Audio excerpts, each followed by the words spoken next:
Hello guys, welcome back to our new session. आज का जो सेशन है वो है चैप्टर 14 फैक्टराइजेशन। ठीक है, तो एक्सरसाइज 14.1 फर्स्ट सम।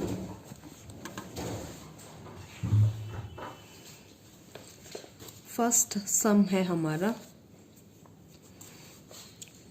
12x और 36। इसमें हमें बताना है फाइंड द कॉमन फैक्टर।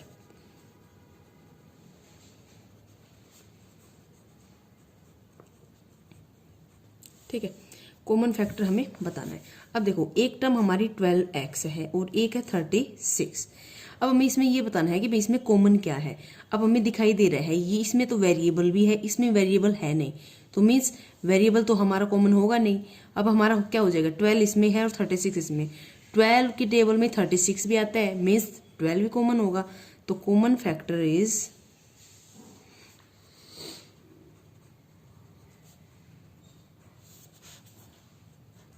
12। ठीक है, अब सेकंड पार्ट में दे रखा है 2y एंड 22xy। अब इसमें हमें बताना है कॉमन क्या है। तो कॉमन फैक्टर इज 2y। ठीक है, क्योंकि 2y हमारा कॉमन फैक्टर है। थर्ड पार्ट में दे रखा है 4pq 28p square Q square.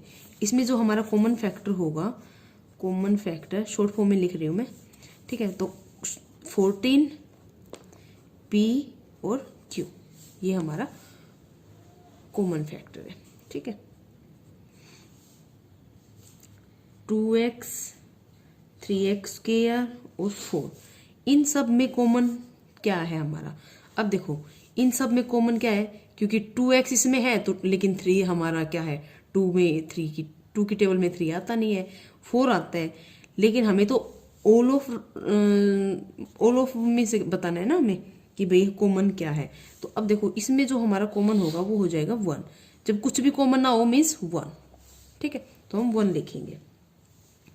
अब है फिफ्थ पार्ट में दे रखा है 6abc 24ab स्क्वेयर और 12a स्क्वेयर b। अब इसमें देखो 6 है, 6 की टेबल में 12 भी आता है, 24 भी आता है। अब हम देखें वेरिएबल, a इसमें भी है, इसमें भी है, इसमें भी है, मीन्स a भी कॉमन आ जाएगा। b इसमें भी है, इसमें भी है, इसमें भी है, मीन्स b भी कॉमन आ जाएगा। मतलब कॉमन का मतलब ये होता है कि तीनों में वो चीज होनी चाहिए, तभी वो चीज कॉमन निकलेगी। 2 टर्म्स दे रखे हो तो दोनों में वो चीज होनी चाहिए। तो हमारा कॉमन फैक्टर जो होगा वो होगा 6ab। अब देखो, इसमें c भी है, लेकिन c हमारा इन और 2 टर्म्स में नहीं है, तो हमारा c नहीं आएगा। ये हमारा आंसर हो जाएगा। ठीक है, अब हम चलते हैं 6 पार्ट की तरफ। 6 पार्ट में दे रखा है 16x क्यूब -4x स्क्वेयर और 32x। ठीक है, अब देखो इसमें हमारा 4 हर एक में है, लेकिन हमें पॉजिटिव नेगेटिव का भी ध्यान रखना है। ठीक है, तो हमारा जो कॉमन फैक्टर होगा वो हो जाएगा 4x। ठीक है, 4x। अब हम चलते हैं 7 पार्ट की तरफ। 7 पार्ट में दे रखा है 10pq 20qr और 30rp। अब देखो 10 की टेबल में 20 भी आता है, 30 भी आता है, मीन्स 10 कॉमन हो गया एक तो हमारा। ठीक है, अब p इसमें है, इसमें नहीं है, इसमें है, मीन्स इसमें नहीं है तो कैंसिल आउट, p हमारा कॉमन होगा ही नहीं। q इसमें है लेकिन इसमें नहीं है, तो इसलिए कुछ भी कॉमन नहीं होगा। r इसमें है और इसमें है, तो 2 में से लेना ही हमें, तीनों में से निकालना है। तो हमारा कॉमन फैक्टर सिर्फ क्या हो जाएगा, 10। ठीक है, इसी है। अब है हमारा 8th पार्ट में क्या दे रखा है 3x square y cube 10x cube y square 6x square y square z। अब देखो 3 यहाँ पे है, लेकिन इसमें 3 कॉमन नहीं हो सकता, इसमें भी हो सकता है लेकिन इसमें नहीं हो सकता, तो मीन्स कैंसिल आउट।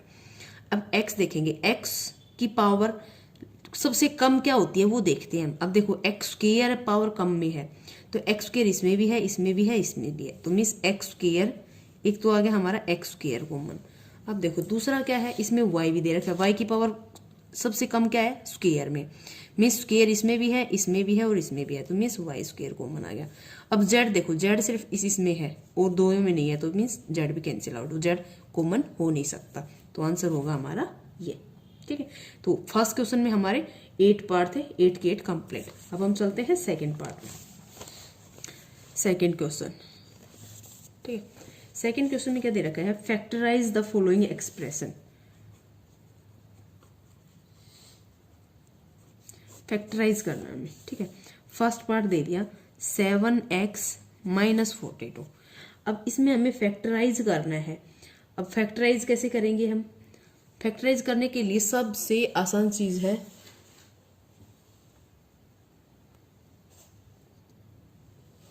अब देखो इसमें फैक्टराइज करना है, तो ये इसको अलग से फैक्टर करेंगे, इसका अलग से फैक्टर करेंगे। अब जैसे 7x है, 7x के फैक्टर क्या होंगे, 7 × x, ठीक है, ये हो गया हमारा 7 का। अब है 42, 42 का क्या होगा, 6 × 7, ठीक है। अब इन दोनों के जो फैक्टर हो गए वो हमारे क्या हो गए, यहीं पे लिख देते हैं 7 × x - 6 × 7, ठीक है। अब देखो इन दोनों में कॉमन क्या है, 7 हमारा कॉमन आ रहा है, 7 को हमने कॉमन निकाल लिया। अब क्या बच गया अंदर, यहाँ पे बचा x और यहाँ पे क्या बचा -6, तो हमारा फैक्टर क्या हो गया 7x - 6, ठीक है। तो ये था हमारा इसके फैक्टर। नेक्स्ट स्टेप है हमारा सेकंड पार्ट। सेकंड पार्ट में दे रखा है 6p - 12q। 6p - 12q का भी हमें क्या बताना है, फैक्टर बताना है। अब इसका जो फैक्टर होगा वो हमारा क्या होगा,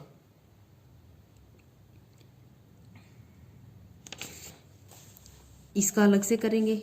6p का जब हम फैक्टर करेंगे तो क्या आएगा हमारा 2 × 3 × p। अब 12 का करेंगे तो 12q, 2 × 3, या फिर दोबारा से 2 कर सकते हैं, ×3 और × q, ठीक है। अब जब हम इन दोनों को अलग से मीन्स 6p - 12q का करेंगे तो हमारा क्या आएगा, कॉमन देखो 2 कॉमन आ गया और इनमें से 3 कॉमन आ गया। अब हमारे पास बचा क्या, p माइनस, क्योंकि माइनस में थी ये टर्म्स हमारी, यहाँ पे बचा 2 और यहाँ पे बचा q,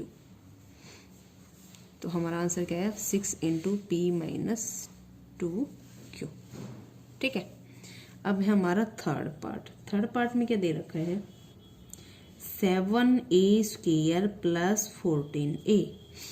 अब देखो ये तो मैंने अलग अलग करके दिखा दिया, अब हम डायरेक्टली भी कर सकते हैं। यहाँ से हमें दिखाई दे रहा है 7a कॉमन निकालना है, आप ऐसे खोल के ही दिखाओगे, लेकिन चलो मैं खोल के दिखा देती हूँ। 7a², इसके क्या होगा 7 × a, ये इसका फैक्टर हो गया। अब 14a का क्या होगा 2 × 7 × a, ठीक है। अब इन दोनों को मिलाएंगे तो हमारा क्या आएगा, एक तो 7 कॉमन आ गया, एक a कॉमन आ गया हमारा, 7a कॉमन। अब क्या बचा यहाँ पे a, और ये प्लस में थी तो प्लस नंबर लगाएंगे। अब 7 हमारा कॉमन आ चुका है और a भी कॉमन आ चुका है, तो यहाँ पे क्या बचा 2, तो ये आ गया हमारा आंसर, ठीक है। अब है हमारा फोर्थ पार्ट। फोर्थ पार्ट में क्या दे रखा है, -16z + 20z³, ठीक है। अब इसमें हमें क्या करना है, -16z में क्या कॉमन आया हमारा, माइनस को तो हम ऐसे ही रहने देते हैं, हम करते हैं जैसे 4 16z का 4 × 4 × z, ठीक है। अब 20z³ का क्या होगा 4 × 5 × z। अब इन दोनों में कॉमन क्या आया हमारा, एक तो 4 कॉमन आ गया, एक z कॉमन आ गया। अब आंसर में यहाँ क्या बचा 4, लेकिन हमें ये देखना है क्योंकि ये माइनस में है तो हम यहाँ पे माइनस ही करेंगे, ठीक है। 4 प्लस, अब 4 हमारा कॉमन आ चुका है और एक z कॉमन आ चुका है, तो अंदर क्या बचा 5z², ये हमारा आ गया आंसर, ठीक है। अब हम चलते हैं 5 पार्ट की तरफ। 5 पार्ट में क्या दे रखा है, 20l square m plus 30al m। अब देखो 20 इसका हमने निकाला 5 मल्टीप्लाई 4 मल्टीप्लाई या फिर 2 मल्टीप्लाई 2 ऐसे कर सकते हैं, multiply l multiply l multiply m, ये तो इसका हो गया। अब इस दूसरे का क्या होगा, 30al का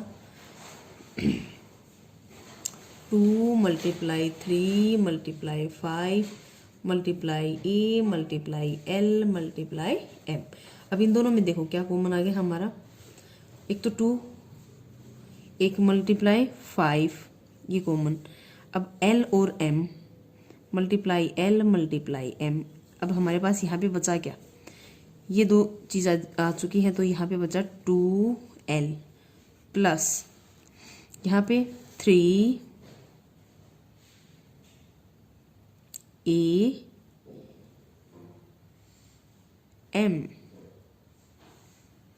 m तो कॉमन आ चुका 3a, ठीक है। तो आंसर क्या आया, आंसर आ गया 10lm into 2l plus 3a, ये आ गया हमारा आंसर, ठीक है। अब हम चलते हैं नेक्स्ट पार्ट की तरफ।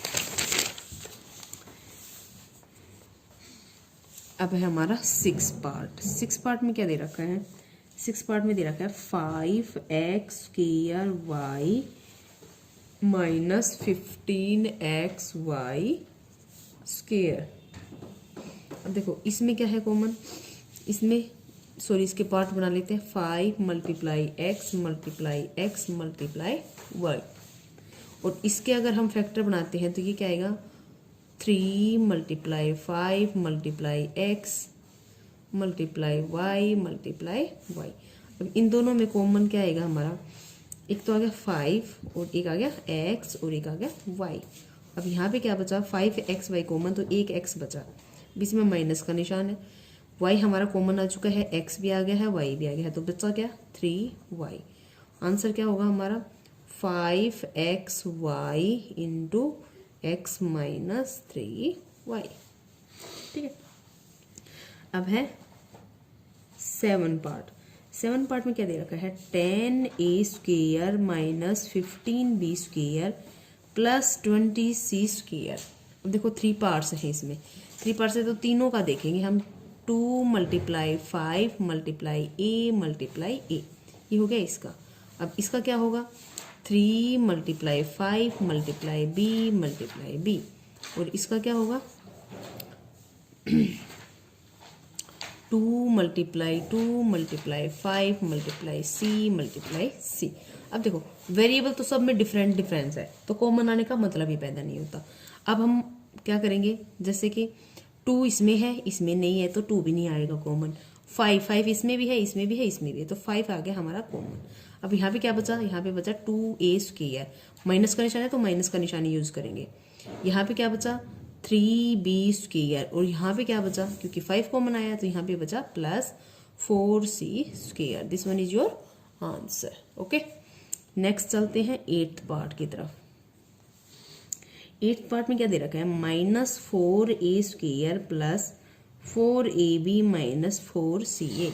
अब देखो 4a स्क्वायर का क्या हो जाएगा फैक्टर, माइनस को हम रहने देते हैं, 2 मल्टीप्लाई a मल्टीप्लाई a, इसका क्या आ जाएगा 2 मल्टीप्लाई a मल्टीप्लाई b, और इसका क्या आ जाएगा 2 मल्टीप्लाई c मल्टीप्लाई a। ये हो गया हमारे सबके फैक्टर। अब देखो सब में कॉमन क्या है, 2 हर एक में है।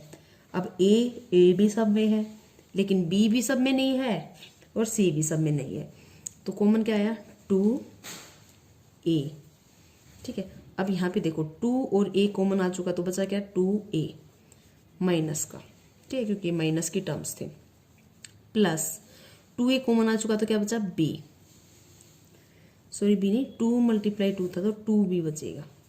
अब यहाँ पे देखो यहाँ पे 2a कॉमन आ चुका है तो क्या बचा minus 2c। This one is your answer, okay. Next 9 part. 9 part में क्या दे रखा है, x square y z plus x Y square z plus x Y z square. ठीक है, अब इसको सोल्व करेंगे तो क्या आएगा, इसके अगर हम पार्ट करें तो होगा हमारा x multiply by x multiply by y multiply by z. अब इसके करेंगे तो x multiply Y multiply Y multiply z. इसके फैक्टर करेंगे तो x multiply Y multiply z multiply z. अब जो कॉमन है x सब में है मीन्स x कॉमन आ गया, y भी सब में है मीन्स y भी कॉमन आ गया, z सब में है तो z भी कॉमन है हमारा। अब हमारे पास बचा क्या, x y z हो चुका है हमारा, बचा x plus x y z हो चुका y plus x y z हो चुका यहाँ पे बचा z। This one is your answer. ठीक है, आई थिंक आपको ये समझ में आ रहा होगा। अब हम चलते हैं 10th पार्ट की तरफ। 10th पार्ट में दे रखा है A X square Y plus B X Y square plus C X Y Z. अब इन सब के अगर हम पार्ट करेंगे तो इसका पार्ट होगा हमारा A multiply X multiply X multiply Y. इसका पार्ट क्या होगा, B multiply X multiply Y multiply Y. और इसका पार्ट क्या होगा, C multiply X multiply Y multiply Z. ठीक है, अब देखो common A B C, difference different है तो ये कॉमन नहीं हो सकता। X X X X X common, Y Y Y Y भी कॉमन। अब जेड सब में नहीं है, यही चीज आएंगी, एक्स और वाई कॉमन आ गया हमारा, बचा क्या A X plus B Y plus C Z. This one is your answer. ठीक है, अब है हमारा 10th पार्ट। हाँ 10th पार्ट हो चुके हैं। अब थर्ड सम भी यही है, फैक्टराइज करना है हमें। ठीक है, तो इसमें भी सेम वैसे ही फैक्टराइज करेंगे, जो भी फैक्टर आएगा उनको लिख देंगे, जो कॉमन होगा उसको अलग से लिख देंगे और जो बचेगा आंसर उसको अलग से लिख देंगे। तो आज की वीडियो थी हमारी यही, आई होप आपको ये समझ में आया होगा। 14.1 एक्सरसाइज कंप्लीट हो गई है। हाँ थर्ड चैप्टर में थर्ड क्वेश्चन मैंने करके नहीं दिखाया, लेकिन आप खुद कर लेना क्योंकि बहुत ईजी है, कुछ भी नहीं दे रखा है इसमें। तो चलिए मिलते हैं नेक्स्ट वीडियो में। Thank you for watching this video.